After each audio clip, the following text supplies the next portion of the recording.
아, 오늘 우리 함께 나눌 요엘서의 말씀은 요엘 나중에 나오겠지만 우리가 마지막 날에 청년은 또 어른은 어떤 일을 한다 이런 성령에 대한 얘기를 쭉 해서 그 성경 구절 때문에 많이 알려진 책이 요엘서입니다. 잘 아시는 것처럼 요엘 선지자가 저자가 되고요. 기원전 한 830년 요아스 통치나 아니면 바벨론 포로 귀환 직후에 아마 쓰여지지 않았을까 이렇게 추정을 합니다. 예루살렘에서 쓴 것으로 보고 모든 유다인들과 이방인들에게 전하는 메시지다 이렇게 대략 요엘에 대해서 우리가 소개해 볼 수 있고요. 이 말씀을 보시면서 포로 귀환 후니까 돌아왔으니 얼마나 좋긴 하겠어요. 근데 아무것도 없는 상태여서 이제 새롭게 뭔가를 시작해야 되는, 새롭게 뭔가를 다시 고쳐야 되는 그런 상황에 있는데, 그런 때 왜 너희들이 그렇게 어려운 일을 하고 왔는지, 앞으로 어떻게 살아가야 될 것인지 새롭게 시작하는 선상에서 귀한 말씀을 주시는 거기 때문에 오늘 우리에게도 항상 내가 어떤 일이 있을 때는 또 새롭게 뭔가 출발을 하게 될 때는 이런 것들을 생각하고 가는 하나의 교훈이 됐으면 좋겠다 하는 생각이 듭니다. 한번 1절부터 오늘 가능하면 20절까지 다 보려고 그러는데 한번 보면서 은혜를 나누고자 합니다. 첫 번째로 부두엘의 아들 요엘에게 임한 여호와의 말씀이라 이렇게 시작합니다. 요엘 선지자에게 하나님께서 말씀을 하신 것을 지금 전달을 하는 거예요. 아버지가 누구라고요? 부두엘이라고. 아버지가 부두엘이고 그 아들은 요엘이다 라고 하는 걸 여러분들이 기억하셨으면 좋겠고요. 그럼 첫 번째 뭐라고 하나님께서 말씀하셨냐면 이렇게 말씀하십니다. 늙은 자들아 너희는 이것을 들을지어다. 땅의 모든 주민들아 너희는 귀를 기울일지어다. 너희의 날이나 너희 조상들의 날에 이런 일이 있었느냐. 그러니까 노인들이나 모든 주민들 할 것 없이 노인과 주민들을 좀 구분해 놨는데 모두에게 이야기합니다. 한번 들어봐라. 이런 일이 있었느냐. 이런 일은 어떤 것에 오면 사람들이 뭔 얘기를 할 때는 그거 다 알아. 우리 때도 그런 일이 있었어. 하고 뭔가 경험이 있는 사람들은 어떤 말을 전해주면 다 안다고 안 듣는 사람들이 있습니다. 그런데 여기 노인과 모든 주민을 함께 구분해 내는다는 것은 그 누구라도 그 어떤 사람이라도 그 얼마나 오래 산 사람이라 할지라도 누구도 예외 없이 모두가 꼭 들어야 될 한 번도 듣도 보도 못한 그런 이야기다. 그런 사건이다. 그걸 지금 얘기하기 위해서 굳이 늙은 자들과 모든 주민들을 구분해서 설명을 하고 있습니다. 그러면서 이 신기한 일, 한 번도 경험해보지 못했던 이 일을 이렇게 하라고 말씀하십니다. 너희는 이 일을 너희 자녀에게 말해라. 그리고 너희 자녀는 또 자기 자녀에게 말하라고 해라. 또 그 자녀는 계속 이어서 누구에게? 후세에게 말을 해라. 즉 그 말은 이 말을 지금 너희들만 알고 끝이지 말고 계속 전달을 해라. 그만큼 중요한 말씀이다. 이렇게 말씀을 하고 계신 겁니다. 그래서 이게 성경에 들어와서 오늘 수천 년, 지금 기원전 830년이니까 지금부터 2830년 전에 2800여 년 전에 있었던 일을 이 말씀에 근거해서 지금까지도 계속 우리가 듣고 있고 이 말씀 주님 오실 때까지 계속해서 전달될 거라고 믿습니다. 어떤 얘기냐와 보니까 이렇게 시작합니다. 팥중이가 남긴 것을, 팥중이가 먼저 먹었어요. 팥중이가 먼저 먹고 남긴 것을 그 다음 누가 먹어요? 메뚜기가 먹고, 그 메뚜기가 먹고 남긴 걸 또 누가 먹어요? 느치가 먹고, 또 느치가 남긴 걸 누가 먹어요? 황충이 먹더라. 그래서 하나님께서 귀한 결실로 주신 좋은 농작물을 하나님께서 주신 것이 나에게 끝까지 나한테 올 수 있는, 결실로 올 수 있는 것이 되어야 되는데 그러지 못하다라고 하는 거예요. 그래서 어떤 것이 한 번 지나고 나면 그냥 그걸로 끝나면 좋은데 계속해서 팥중이가 오고 메뚜기가 오고 너치가 오고 황충이 온다. 그래서 하여튼 씨가 마를 때까지 계속 공격한다 이런 뜻이에요. 근데 더 재밌는 건 뭐냐면 이게 뭐냐면 모두 무슨 지금 곤충을 말해요? 모두 메뚜기를 말하는 거야. 그래서 모두 메뚜기의 한 이름이야. 메뚜기의 성장 4단계를 말하는데 첫 번째 애벌레 상태, 두 번째 기는 상태, 세 번째 뛰는 상태, 네 번째 날 수 있는 성충의 상태. 그 상태를 가리켜서 여기 있는 말씀대로 팥중이, 메뚜기, 느치, 황충이라고 부른다. 모두 하나라는 거죠. 우리나라는 사실은 귀엽죠. 논에가도 있고 애들 뛰어노는 들에가도 있고 메뚜기가 있어서 펄쩍펄쩍 뛰니까 좀 잡아서 뭐 구워도 먹고 뭐 이렇게 잡는 재미도 있고 그거 가지고 놀이로 이렇게 하지만 사실은 메뚜기 때가 오는 데는 이것은 정말 어마어마한 재앙입니다. 새카만 구름처럼 달라들어서 하나도 남김없이 다 초토화시켜버리는 아주 무서운 곤충입니다. 그런데 그렇게 큰 놈들이 달아드는 건 그래도 이해가 되는데 여기서는 보니까 언제부터? 애벌레 단계부터 시작해서 기어다니는 단계, 뛰어다니는 단계, 날아다니는 단계, 할 것 없이 계속해서 끊임없이 공격해서 하나도 남김이 없게 한다. 이렇게까지 초토화 시켜버리는 그런 일을 본 적이 있느냐? 없다는 말씀을 하시는 겁니다.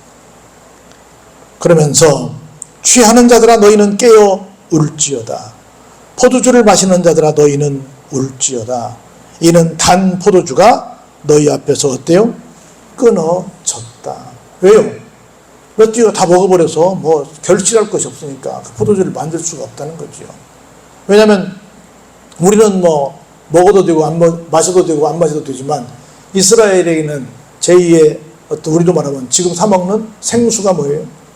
포도주죠. 사 먹는 생수니까 그것이 끊어졌으니 울어야 거 아니에요. 뿐만 아니라 다른 한 민족이 내 땅에 올라왔음이로다. 그들은 강하고 수가 많으며 그 이빨은 뭐 같아요? 사자의 이빨 같고 그 어금니는 암사자의 어금니 같도다. 농사는 농사대로 이 메뚜기 때문에 완전히 다 절단나고 더군다나 또 강하고 수가 많은 다른 나라가 또 와서 공격을 하고 얼마나 센지 뭐에 비교했어요? 사자에 비교해서 그렇게 강한 나라가 왔다 라고 말씀을 하십니다. 그들이 내 포도나무를 멸하며 내 무화과나무를 긁어 말갛게 벗겨서 버리니 그 모든 가지가 어떻게 됐어요? 그냥 하얗게 돼서 더 이상 뭐 그 나무의 기능을 할 수 없는 상태가 되고 말았다는 겁니다. 그러면서 계속해서 저주의 말씀이 이어집니다. 너희는 처녀가 어렸을 때에 약혼한 남자로 말미암아 굵은 배로 동이고 애국함같이 할지어다. 남자가 죽었죠. 소재와 전제가 여호와의 성전에서 끊어졌고 여호와께 수종드는 제사장은 할 일이 없으니까 하나님께 예배드릴 수 없으니까 슬퍼할 수밖에 없지요. 밭은 황무해지고 토지는 말라 비틀어지고 곡식들은 떨어져 버리고 새 포도주가 말랐고 기름도 다해서 먹고 살 일도 정말 아주 묘연하다는 겁니다. 농부들아 너희는 부끄러워할지어다. 포도원을 가꾸는 자들아 곡할지어다. 이는 밀과 보리 때문이라. 밭의 소산이 다 어때요? 없어져 버렸다는 겁니다. 포도나무가 시들었고 무화과나무가 말라 비틀어졌고 석류나무와 대추나무와 사과나무와 밭의 모든 나무가 다 어떻게 됐어요? 시들어져 버렸죠. 그러므로 사람들이 어때요? 모든 즐거움들이 다 말라져 버렸죠. 무슨 소망이 있겠어요? 이렇게 총체적으로 우리가 먹고 살아야 될 모든 농작물이 완전히 다 말라 비틀어져 버렸고 사자처럼 강하고 강한 이방의 군대가 와서 이렇게 난리를 치는데 이렇게까지 우리가 이스라엘도 굉장히 많은 전쟁의 나라입니다. 그런 많은 재앙이 사실은 많이 있는 그런 나라임에도 불구하고 이렇게까지 힘들었던 적이 있었느냐 말이야. 좀 그 얘기를 하는 거예요. 그러면서 이런 삶을 살다가 겨우 돌아온, 너희들이 돌아오게 된 것이 아니라 그렇게 돌아올 수밖에 없도록 끌려가서 그런 고생을 하게 된 것이 뭐였냐면, 우리 아는 것처럼 하나님 앞에 잘못 살았기 때문이다. 그 결과 이런 결과가 온 것이다 라는 말씀을 하고 있는 겁니다. 그러면서 처방전을 내리는 거예요. 제사장들아, 너희는 굵은 배로 도이고 슬피 울지어다. 제단에 수종드는 자들아, 너희는 울지어다. 내 하나님께 수종드는 자들아, 너희는 와서 굵은 베옷을 입고 밤이 새도록 누울지어다. 이는 소제와 전제를 너희 하나님의 성전에 드리지 못하게 되었기 때문이다. 이게 무슨 얘기일까요? 이렇게 나라가 어렵게 됐어요. 그러면 이렇게 말할 것 같아요. 범죄해서 이런 불장사를 초래한 사람들아 이렇게 말하든가, 모든 국민들아 이렇게 말하든가, 아니면 정치꾼들아 이렇게 말하든가, 뭔가 책임이 있는 지식인들아, 어떤 좀 지도자층의 어떤 사람들아 이렇게 말하지 않고 울어야 될 사람이 누구라고요? 죄종과 성도들이라는 거예요. 그리고 이렇게 망했기 때문에, 이방인이 쳐들어왔기 때문에, 농사가 망쳤기 때문에, 이런 것 때문에 울라는 것이 아니라 뭐 때문에 울라고요? 하나님께 예배드릴 수 없음에 울라는 거예요. 이 문장을 보면 어찌 보면 지도자를 향해서 말씀을 하셔야 되고, 어찌 보면 지금 배고픈 것 때문에 말씀을 하셔야 되고, 다른 것들 때문에 울어라, 금식해라, 이렇게 말씀을 하셔야 되는데, 궁극적으로 진짜 울어야 될 이유가 뭐라고요? 하나님께 예배를 못 드리는 거예요. 그 무엇보다 중요한 건, 우리가 살면서 제일 중요한 게 뭐예요? 예배 드리는 거라는 거죠. 예배를 못 드리는 것을 가장 안타까워해야 된다. 혹자는 그렇게 말합니다. 지난번 코로나 때 어떤 교회들은 나라에 서지 말라고 그러니까 예배를 제대로 못 드렸습니다. 그걸 뭐라고 말하냐면 제2의 신사참배였다. 그렇게 말합니다. 나라에서 하지 말라니까, 사실은 신사참배도 누가 시킨 거예요? 나라에서 시킨 거잖아요. 그래서 하나님을 섬기지 않는 그런 모습들은 다 뭐였다? 잘못된 것이었다. 제2의 신사참배였다. 우리는 죽어라고 예배를 드렸지만 예배를 안 드리는 것은 안 된다. 가장 슬퍼해야 될, 성도의 입장에서 가장 슬퍼해야 될 이유는 뭐다? 예배를 못 드리는 것이다 라고 하는 겁니다. 그러므로 너희는 금식일을 정하고 성회로 소집해서 장로들과 이 땅의 모든 주민들을 너희 하나님 여호와의 성전으로 모으고 여호와께 부르짖을지어다. 모든 사람들에게 금식일을 정하고 성회를 소집하여 이 땅의 모든 주민들이 하나님께 모일 수 있도록 다 어디로 모아라? 성전으로 모여라. 그래서 나는 참 안타까운 게 뭐냐면, GDP가 5,000불 이하의 국민들은 좀 먹고 살게 해달라고 교회로 몰려와서 막 시도 때도 없이 기도 많이 했습니다. 옛날 실제 우리가 그랬습니다. 그래서 어느 순간부터 GDP가 올라가고 먹고 살만하니까 사람들이 예배를 너무나 소홀히 하고 있는 것을 볼 수 있습니다. 절대로 안 돼요. 어떤 것보다도 예배가 소중하다는 걸 알고 예배를 드리지 못하는 것에 대해서 안타까워하면서 금식일을 정하고 성회를 소집하고 하나님의 성전에 열심히 달려오는 그런 믿음의 역사가 있어야 될 줄로 믿습니다.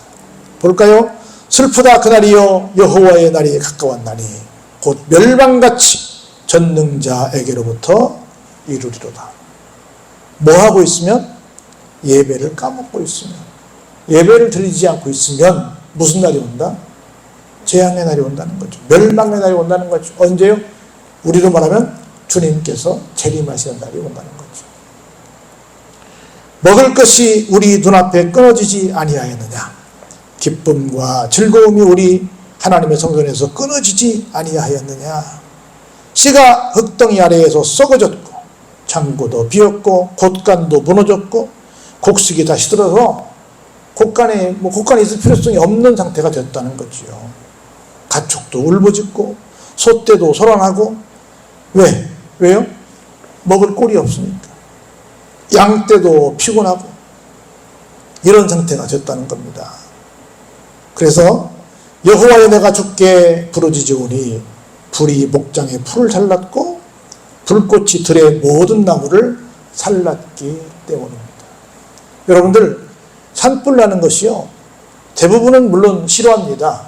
사람들이 가서 불을 놓았기 때문에 불이 나요. 뭐 담배 공철할지 뭐 음식을 해먹다가 뭐 하다가 하지만 상당수의 경우는 자연 발화가 됩니다. 계속 더우면 자연 발화가 돼요. 어제도 그런 뉴스가 나왔는데 비닐하우스가 불이 많이 난다는 거예요. 비가 온 다음에 비닐하우스가 불이 많이 난대. 좀 이해가 돼요? 비가 온 다음에 비닐하우스 안이 불이 난대. 소나기가 온 다음에 불 난대. 소나기가 오면 다 젖어 있으니까 불이 안 날 것 같은데 왜 불이 날 것 같아요? 물이 완전히 안 떨어지고 거기에 물이 이렇게 고여 있는 데가 있다는 거예요. 거기에 계속 햇빛이 비치면 그게 돋보기 역할을 한다는 거예요. 그래가지고 우리 돋보기 이렇게 되고 걔도 있으면 타잖아요. 그래서 거기서 발화가 돼서 불이 나가지고 비 오고 난 다음에 물이 고여있지 않도록 돋보기 현상이 나지 않도록 빨리빨리 물을 제거하라고 방송에서 뉴스 시간에 얘기를 해줬어요. 그러니까 계속 햇빛이 비치고 있으면 어때요? 누가 안 질러도 자연 발화가 되는 거예요. 얼마나 무서워요. 그리고 들짐 정도 줄을 향하여 헐떡거리고 시내 모든 개천이 다 말라버리고 들의 풀이 다 불에 타고 말아서 아까 2절 3절에서 말씀하셨던 것처럼 이런 일은 듣도 보도 못했다는 거예요.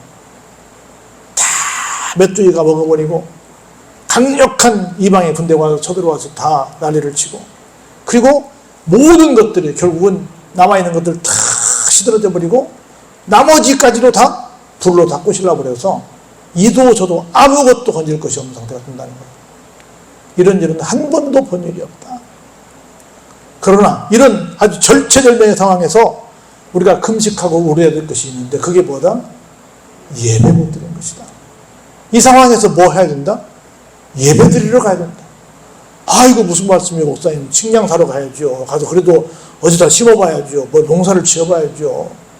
가 아니라 뭐라고요? 예배 드려야 한다. 누가 해결하십니까? 하나님이 해결하십니다. 그래서 오늘날 우리가 뭔 일이 있을 때마다 사람의 방법을 찾아요? 하나님의 방법을 찾아요? 사람의 방법을 찾아요. 이제 전문가들이 나와서 얘기합니다. 물론 뭐 그 말들이 일리가 있을 수 있을지 모르겠지만 모든 것들은 누가 하세요? 하나님이 하세요. 그래서 우리가 가장 소중히 여길 것이 뭐다? 하나님 앞에 예배 드리는 것이다. 예배 못 드리는 것을 가장 예속하게 생각해야 된다. 이것을 위해서 금식해야 된다. 이것을 위해서 울어야 된다. 그러면 하나님께서 나머지 부분은 책임져 주신다. 이것을 놓치면 정말 듣도 보도 못한 우리 뭐 그 말 했다가 괜히 낭패 본 사람 있죠. 한 번도 경험하지 못한 나라만 되겠다고 그랬잖아요. 그런 끔찍한 결과를 가져올 수도 있다는 겁니다. 그래서 하나님이 우선이다. 다른 것보다 하나님이 우선이라는 걸 꼭 기억하시면서 이런 재앙과는 상관이 없는 지혜로운 삶을 사신 여러분 되시길 주의 이름으로 축원합니다.